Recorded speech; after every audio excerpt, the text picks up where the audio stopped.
When I hear the theme until everyone is safe, it simply means no one should be left behind.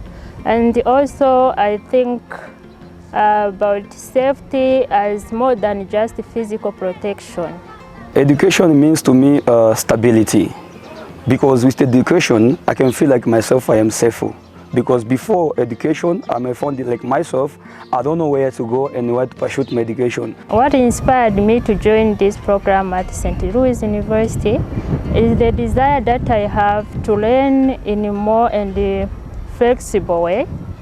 I don't want to be limited in just one field, so I want to understand the world in different angles, because I believe that this will help me not only myself personally, but also it helps me to contribute positively in my community. Through education and the digital skills, we can get opportunities and also can build a better future for ourselves.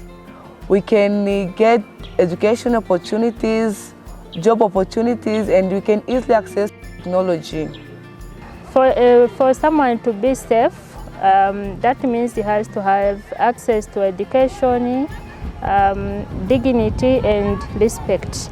Each and everyone has a right to access to education, because education is the key to transform someone, and it is also a key to success. So investing in education for refugees is not only about helping them, but also preparing them for the future that they deserve.